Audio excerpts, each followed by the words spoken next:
Hello and welcome to another episode of eScoot Talks. Today we're going to be discussing again about quite hot topic of problems with Nami electric scooters and their stem braking. I have here my good old friend Chris.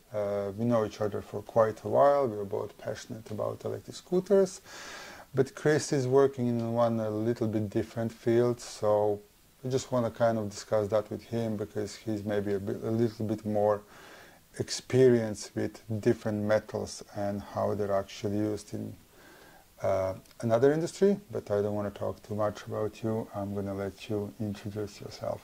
Yeah, okay, thank you. Now, my name is Chris. I'm an aircraft maintenance technician, but I'm currently working as a car mechanic. I find it kind of more challenging, so I stuck with that.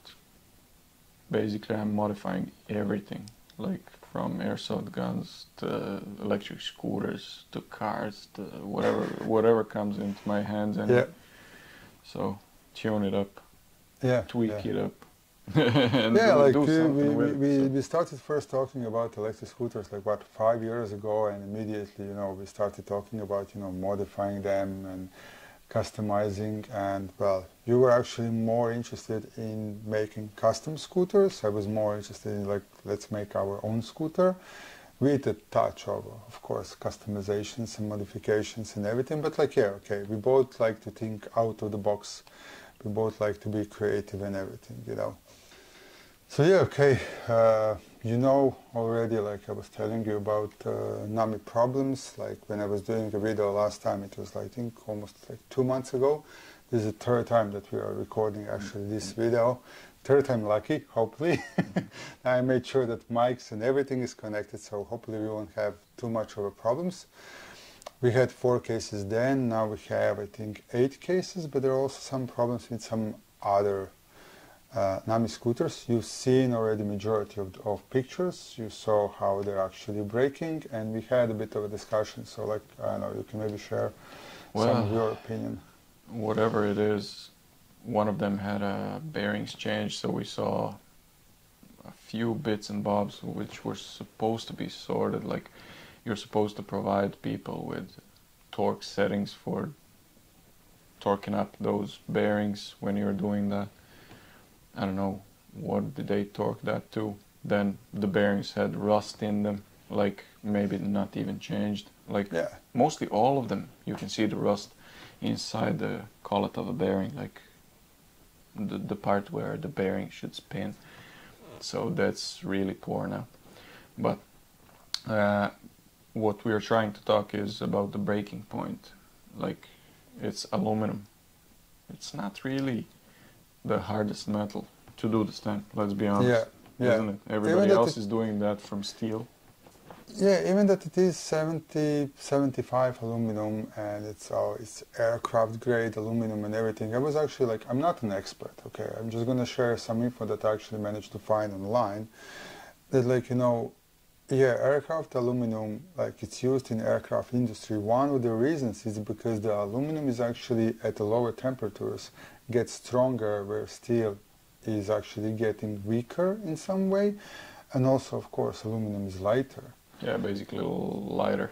They need it because it's lighter, so you can get that aircraft in the air. Yeah, but like like electric motors are so powerful, so torquey. So like at least I would be using probably steel. Like you want to use something at least for crucial parts of scooters, because like we're looking at like for example my FLJ. Everything is made of steel. The whole frame is made of steel. True. And it is quite powerful scooter. Went through everything with me. Like I have that scooter like 4 or 5 years.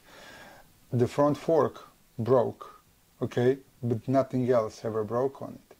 And like, is it performing any worse because it's made of steel? No, it doesn't. Like it's still working perfectly great. My personal opinion is like Tesla cars, like how heavy are they? And they're still, working brilliantly. Like Rimac is a super car, and still, like it has brilliant performance, even that it's like carbon, steel, aluminum, quite heavy. everything. So like, what's the point of using weak materials for building high performance scooters? Just makes no sense to me at all. Yeah, true enough. And now you said that they're going to introduce steel pin as well.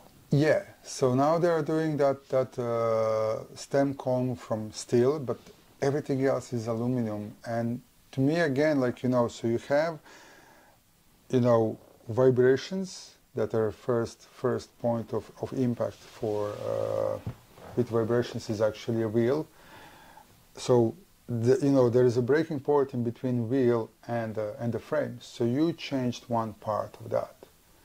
No, to me, I'm looking at it's gonna work like chain. Like you break, you fix one link, another link is gonna break. And then you again you have that oxidation. Like aluminum is gonna oxidize more around steel. So is it gonna expand? Like on the cars, you have arms with the steel kind of sleeve bushings pressed in. They rust. They rust around those bushes. Yeah, I was looking actually at that same type of a fork on a couple of different scooters, and in most cases it's made out of one piece, not out of a couple of different pieces, and then using different ligures. So I'm actually wondering, like, is this really going to fix the problem? Like, hopefully it will. Hopefully nobody's going to get injured ever again on Nami scooters. But I'm just kind of thinking, like, is this really solution for the problem? Xiaomi didn't have that many, like Xiaomi had few cases of the stem breaking. Yeah. They had a recall. Yeah. Dualtron, same thing, and there's one more brand, I can't remember, but like, there are a couple of brands out there, and like, things like this can happen. Okay, nobody makes a perfect, like, car, like, there were recalls with cars and everything, but like, everybody else seems to be taking a proper approach, where Nami seems to be the only one that's trying to push things under the carpet. Michael Shah is actually blocking people on Facebook. He's not allowing any bad word. And I'm just thinking, like, at the end, the price are going to be paid by consumers and sellers. Because, like, sure. For example, here in Ireland, if scooter breaks and you get injured, sellers ending up in court, And I was even looking at some of the tests that they are doing with Nami scooters, and like, okay, some tests are kind of okay and legit. And look at on that test, you could have seen. Yeah, you could have seen a bit of. You could see this. Yeah, I'll try actually and get take frames out of it and then see. Oh, and the new non-serviceable batteries. That's a brilliant. Yeah, like now on batteries, I'm gonna actually put that video up there somewhere on the right, where they're actually pouring some kind of a silicone or something over the cells. So there's not a chance that anyone will want to fix that, because 9-volt Segway ES series, they had that in their spare battery. External battery had that. Yeah, external, and that was absolute nightmare. But then you would have to break everything apart to get those cells and then spot weld them, and whatever happens, no. So like, you have a battery pack of 150, 160, 200 cells. Whatever, one cell dies, and you need to buy the whole new battery. I can see why they're doing that. So to prevent, but you're preventing those little like connection plates in nickel strips in between the cells, so you're preventing them from moving. But from the example of ES2, ES4 basically, when it has that external battery, so it breaks again. Like it breaks even with that. Yeah, exactly. So, but also another thing that I'm also kind of thinking, like, as I said, I'm definitely not a battery expert, okay? But ES2 has 36-volt battery with just like 30, 40 cells. This is a 72-volt battery with over 100 cells. ES2 is pushing like how many amps in the peak? How many amps are being pushed from Nami at the peak?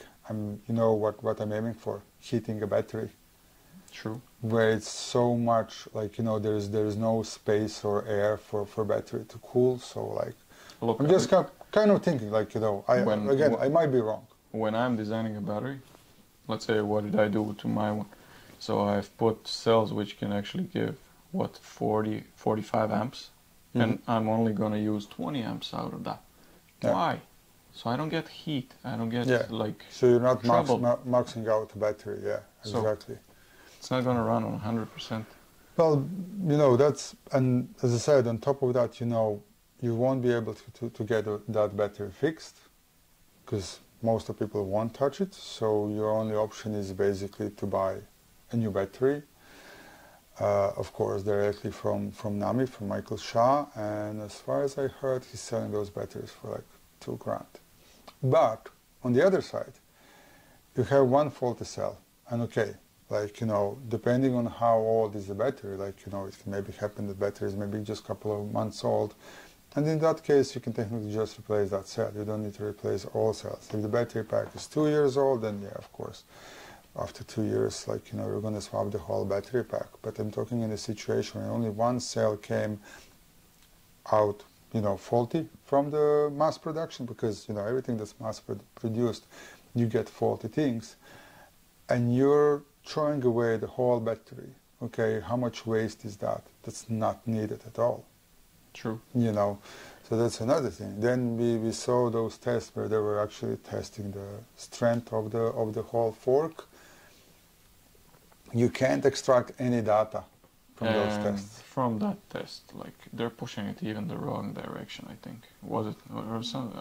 But they were something. just showing, like, you know, big steel part on a fork and waiting how many times it needs to get impact from, I don't know how many on the kilos. bench. You remember that I noticed on the bench in front of all of that is the stem part with the broken stem, like on the exact spot where it's breaking.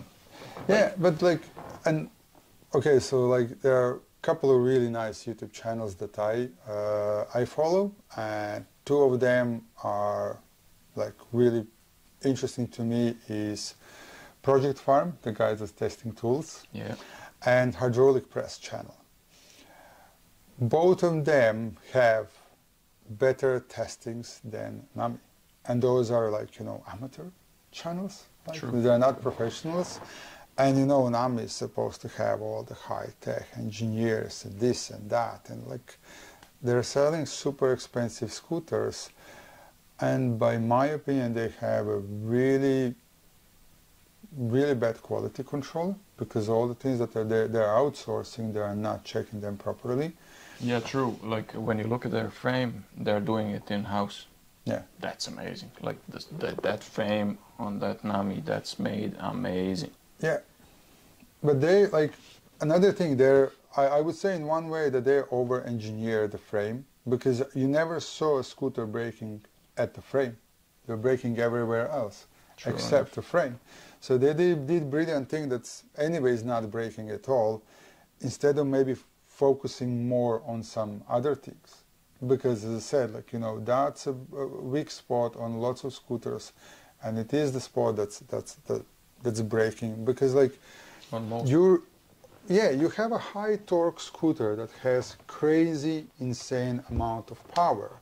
You need to know how to drive those scooters. I remember when I jumped on my FLJ for the first time, and that was like 60 volt 20 amp 25 amp controllers, so that was like 3,200 watts over 2 motors.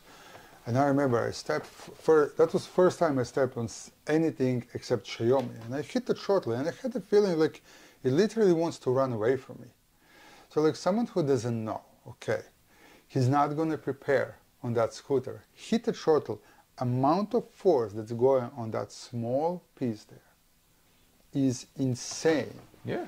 So like that, just like, you know, you really need, like, and then another thing is, you know, like braking. Again, when you're braking, you need to lean backward. So you don't push all of your weight on. So that small folding mechanism is taking so much force, so much abuse on every acceleration and every brake. And then on top of that, you have curves, you know, bumps, potholes and everything. It's just, guys, like, you know, if you're doing super expensive hyper scooter, then at least try to focus on that one thing. Imagine if that happens on a higher speed. Like all of those guys were lucky because it was on Yeah, it never happened low on end, a, I yeah, think. it never happened on a high speed. But we were even checking that, like, if I remember correctly, that actually that aluminum was supposed to have kind of 10% flexibility, stretch a little bit. Yeah, so before it breaks, it should stretch on that point. So, guys, if you can check it, just check your scooter with something. Yeah. Just keep an eye on that. Like, make yourself safe on that. Yeah, I would definitely advise, like, because, like, you know, riding Nami is like not like nothing else, honestly. And people think maybe that, like, I don't like Nami and I'm just bitching about Nami and everything. No, no, no. It's the scooter that feels like nothing else. Okay, suspension is super smooth. It's like you're riding on a cloud. And that can actually, that with a steering damper can be a reason why people maybe didn't feel anything, that there's something changing. So I would probably advise, and I'm going to be doing that on my Nami, that I'm not riding my Nami too much anymore at all. Loosen the steering damper and just try to move a steering wheel around just to see, can you spot that notice that anything is loose or just that something doesn't feel right. Sure enough, you have one bolt, I think. Just unscrew that bolt, remove the kind of steering damper to the side, check that stem. That's it. Yeah, I think that's probably, you know, one of the ways to check it out. Another thing, again, for the guys who went for an upgrade, check that there is maybe not some corrosion build-up or whatever. You really never know. All the info regarding, like, that I have regarding all this that I'm saying, I'm going to be actually showing images here somewhere on the right-hand side. We are going to be keeping still an eye on what's happening with Nami cases.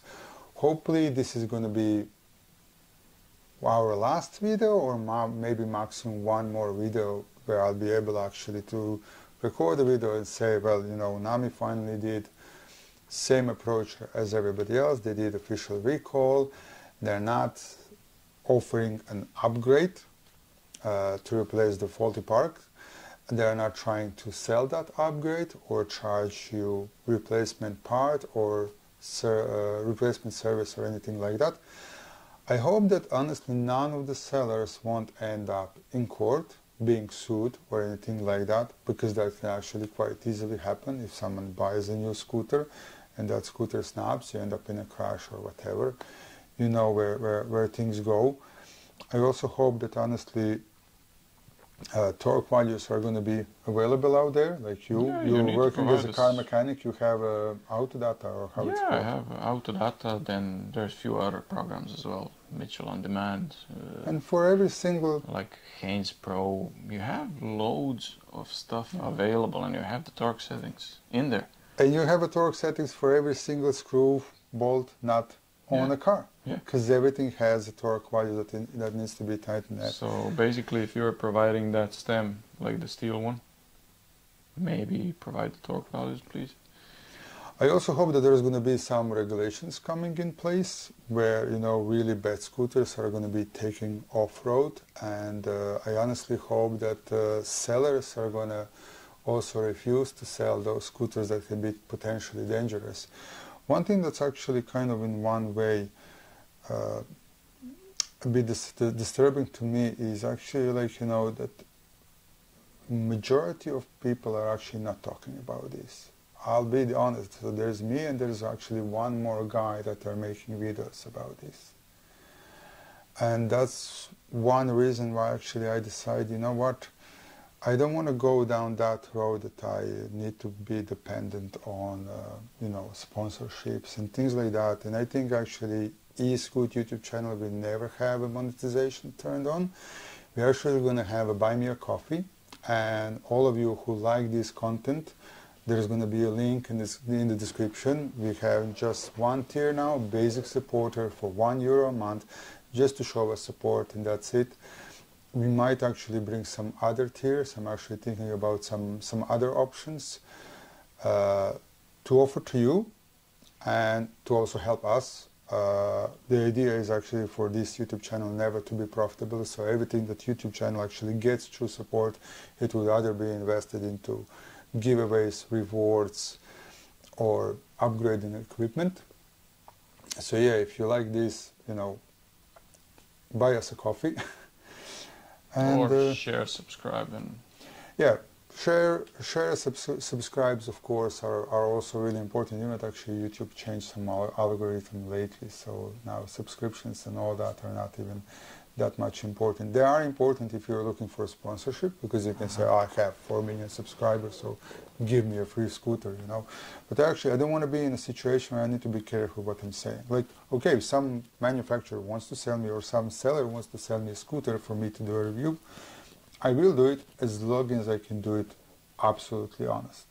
Okay, if I don't need to be careful that I can't say anything bad about that brand because they're not going to send me a scooter anymore. No, like my morale is on a totally different level. So like I was always pointing at wrong things, and I was always trying to warn people about those things. And like 3 people already got injured when their Nami broke. And I honestly don't want anyone else to get injured. I actually want this to be word spread around, so that people who won, I luckily managed to stop already around at least 10 people to stop buying Namis that wanted to buy Nami. They saw a video and they decided like, no, I don't want to go for that. And I would actually like everybody to warn others and just Namis to start selling until they fix a problem. Once they fix a problem, I'll be happy to make a video again and say, listen, they fixed the problem, they did it correct way, now Nami is safe to buy, you know. yeah, and there is battery problems as well. So yeah, but you have that covered, do it. Yeah, I did made a video about Nami battery, and that's just another proof of them not doing a quality control correct way, because that battery is actually out of a limited series. It is different battery than any battery in any other versions of Namis, but it is again mass produced, and that's just the thing that people really need to understand. Everything that's mass produced can come out faulty. And okay, like, you know, I don't think that Michael Shaw is going to be even watching this video for such a long time, but if you're watching, like, it's normal to make a mistake, but you just have to admit it. Okay, you can't work in a way that it's always user's fault. Like he told me that it's my fault when the dial on my suspension broke, and I told him, well, okay, so I'm a moron that doesn't know how to adjust that. How I didn't broke both of them? How it's only one broken and another one is working perfectly fine? It's mass-produced suspension, so like, yes, faults happen, like, yeah, you know, nobody's perfect. Like, and from that warranty, did you get a warranty? No? Well, no, I didn't get the thing that I got blocked by Michael Shaw. That's my warranty, like, you know, so... and I didn't say anything bad or rude to him. So we got in touch in the first place regarding my suspension. I told him, like, you know, okay, listen, you can check my background. I'm repairing scooters for over 5 years. I know how to adjust the suspension. And he was just like, I don't care. And I told him, like, you know, that he's talking, that's quite rude to say to a customer, okay, you did care about money when you needed to sell me a product, but you don't care now. That's quite rude. And he's like, okay, I'm sorry, let's start over again. And it was again, he was just pushing like, no, it's my fault, I don't care, and things like that. I realized who I'm talking to. So I was just like, okay, listen, I wish you all the best, you know, happy selling your scooters. I'm not going to be selling them, and probably at some stage I'm going to make a video about it because it's not right. And I was delaying that video. I didn't want to make that video immediately because I was like, okay, maybe I'm just one case, you know. So, and that was like almost a year ago. So, but now when these things started happening, he was blocking people. Now I realized, okay, I have to make a video about it. And also another thing, when I saw all those posts on Facebook about broken Namis, I sent him a message and just asked him, it was like a journalist message, okay?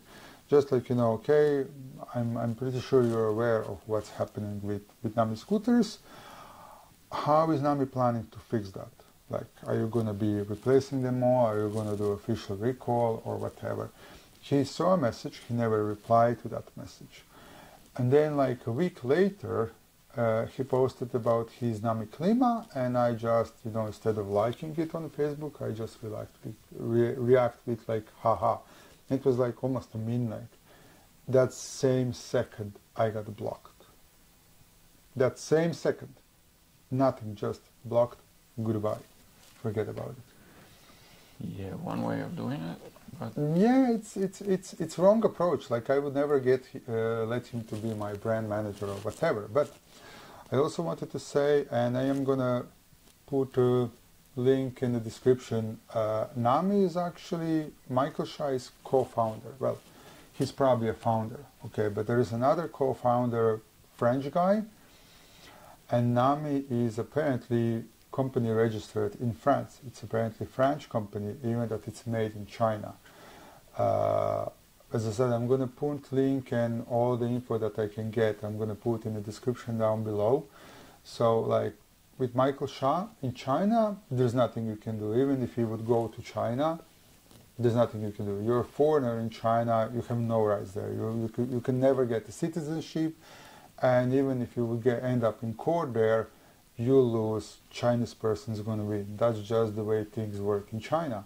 But in Europe, things are a little bit different. Now, I assume that it's actually Michael Shah company, and he was just looking for someone from Europe to get him on board with the company so that his scooter can look like, oh, European scooter, this and that.